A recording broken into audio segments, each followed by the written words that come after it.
تمام طرح کی تعریف، حمد و ستائش، بڑائی، بزرگی سب اللہ جل جلالہ و عم نوالہ کے لیے لائق ہے۔ وہی اول وہی آخر ہے، وہی مالک وہی مختار ہے، اس کے سوا کوئی عبادت کے لائق نہیں۔ وہی عزت و ذلت کا مالک ہے، اس کے سوا کوئی اس کی نہ ذات میں نہ صفات میں کوئی شریک ہے۔ وہ اپنی ذات میں اور صفات میں سب سے اعلیٰ ہے۔ وہی ہے جس کے حکم سے یہ ساری دنیا کی ہر چیز اپنی جگہ اپنا کام کر رہی ہے۔ ہوائیں، بارشیں، زمین سے غلے نکلنا، یہ سب کچھ میرے مالک کے حکم سے ہو رہا ہے۔ ہم لوگوں کو چاہیے کہ ہم اللہ کے کلام کو ترجمے اور تفسیر کے ساتھ پڑھا کریں، تاکہ ہمیں یہ معلوم ہو کہ اللہ کے کس قانون میں ہمارے لیے کامیابی ہے۔ اللہ سبحانہ و تعالیٰ کہتے ہیں وَالْعَصْرِ إِنَّ الْإِنسَانَ لَفِي خُسْرٍ، قسم ہے گزرے ہوئے زمانے کی کہ انسان بہت بڑے گھاٹے اور خسارے میں ہے۔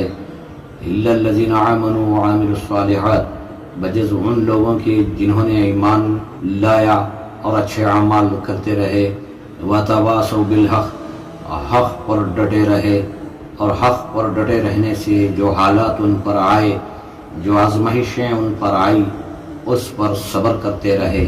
نقصان دو طرح کے ہیں، دنیا کے مال و متاع کا نقصان ہونا، اور دوسرا نقصان ہے کہ آخرت کو بھول جانا، آخرت کا یقین نہ رکھنا۔ لیکن یہاں اللہ سبحانہ و تعالیٰ دنیا کے نقصان کی بات نہیں کرتے، یہاں اللہ سبحانہ و تعالیٰ آخرت کے نقصان کی بات کرتے ہیں۔ اگر ہماری فصل خراب ہو گئی ہے تو اس بار خراب ہو گئی ہے تو ہمیں امید ہے کہ آئندہ سال ہم اور بہتر کریں گے، مگر اس نقصان کو بھریں گے۔ دنیا کے جتنے نقصانات ہیں ان نقصانات کی بھرپائی تو ہو سکتی ہے، مگر آخرت کے نقصان کی کوئی بھرپائی نہیں ہو سکتی۔ یقیناً وہ لوگ نقصان میں ہیں جنہوں نے اس فانی دنیا سے محبت کی، اس کو پانے کے لیے رات دن ایک کر دیے، اور اس کو پانے کے لیے کبھی جھوٹ کا سہارا، کبھی دھوکہ کہ ہمیں اس دنیا کو پانا ہے، ہمیں مال کمانا ہے، مگر ہم آخرت کو بھول کر نہ ہمارے اندر زکوٰۃ، نہ ہمارے اندر نماز، نہ ہمارے اندر تقوی، نہ ہمارے اندر سخاوت، نہ عدل و انصاف صحیح ہے۔ اس کا مطلب یہ ہے کہ ہم نے دنیا کو سب کچھ سمجھ لیا، ہم نے آخرت کو بھلا دیا۔ آخرت ایک بہت بڑی دائمی زندگی ہے، بہت بڑا لمبا سفر ہے۔ کوئی بھی انسان اگر کہیں سفر کرنا چاہتا ہو، اس کے لیے وہ تیاری کرتا ہے، جتنے دن رہنا اتنے دن سے زیادہ مال، جو کچھ بھی اس کی ضرورت کی چیزیں ہوتی ہیں اس کو وہ جمع لیتا ہے تاکہ وہ سفر میں آسانی ہو، سفر میں اسے کوئی تکلیف نہ ہو۔ تو ذرا اندازہ لگائیں، ایک ایسی زندگی ہے جو لامحدود ہے، جہاں نہ کوئی ختم ہے۔ ایک ایسی لامحدود زندگی کے لیے ہم نے کیا تیاری کی ہے، یہ ہمیں چاہیے کہ ہم غور کریں۔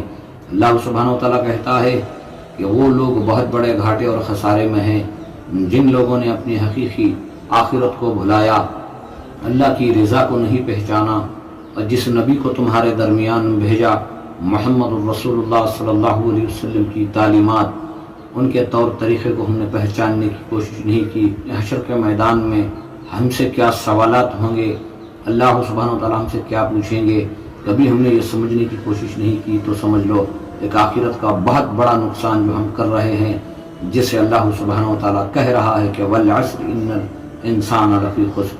اگر کوئی شخص ہمیں دنیا کے معاملے میں جھوٹی تسلی دے کر، جھوٹے نفع کی امید دکھا کر ہمارا نقصان کر دے تو ہم کہتے ہیں کہ اس نے بہت بڑا دھوکہ کیا۔ دوستو، آخرت کے اعتبار سے جن لوگوں پر ہم نے بھروسہ کیا، جن لوگوں پر ہم نے یقین کیا، تو ہم نے کبھی غور کیا کہ کیا ہمارے جو رہبر ہیں، ہمیں جو راستہ دکھا رہے ہیں، کیا انہوں نے ہم سے وفاداری کی؟ کیا انہوں نے ہمیں قرآن اور حدیث کی روشنی میں صحیح طریقے سے ہم تک دین کو پہنچایا؟ کیا ہم نے کبھی اس پر غور کیا؟ دنیا میں دھوکہ دینے والا بڑا دھوکے باز نہیں ہے۔ جو شخص آخرت کے معاملے میں اگر ہم سے دھوکہ کر رہا ہے، اللہ اور اللہ کے رسول کچھ کہہ رہے ہیں، ان کے قانون کچھ کہہ رہے ہیں، لیکن اگر کوئی تمہیں کسی دوسرے راستے پر لے جا رہا ہو دین کا نام لے کر تو یہ بہت بڑا گھاٹا ہے اور بہت بڑا نقصان ہے۔ یہ دنیا فانی ہے، انسان مرنے کے لیے آیا ہے۔ یقیناً جو دھوکہ تمہیں یہاں ہو رہا ہے یا جن لوگوں نے حق پر رہنے سے تم سے بائیکاٹ کر لیا ہو یا لین دین میں رکاوٹیں پیدا کر دی ہوں، تو وہ ایک ذات ہے۔ جہاں حق کے لیے ایک راستہ بند ہو جائے تو اللہ سبحانہ وتعالیٰ اس کے لیے 70 دروازے کھولنے کا وعدہ کرتے ہیں۔ تو یقیناً اللہ کی ذات پر امید رکھیں۔ حق پر جمے رہنے سے اگر کوئی ہمارا ایک راستہ بند کر دے تو یقیناً اللہ سبحانہ وتعالیٰ کی ذات ہمارے لیے 70 دروازوں کو کھولنے والی ہے، بشرطے کہ ہمیں اس بات کا یقین ہو کہ اللہ ہر چیز پر قادر ہے۔ ہمیں حق پر جمے رہنا ہوگا۔ اس حق پر رہنے سے جو تکلیفیں آئیں گی اس پر صبر کرنا ہوگا۔ صبر کریں گے، دنیا میں ملے یا نہ ملے کامیابی، مگر آخرت میں ضرور کامیاب ہو جائیں گے۔ دنیا چاہے جتنی ملے وہ ہمارا مقدر ہے، آخرت کو پانے کے لیے کوششوں کو کرنا ہے۔ اگر ہم حضرت صحابہ اکرام رضی اللہ تعالیٰ علیہم اجمعین کی قربانیوں کو پہچانیں گے، ایمان کو بنانا ہمارے لیے آسان ہوگا۔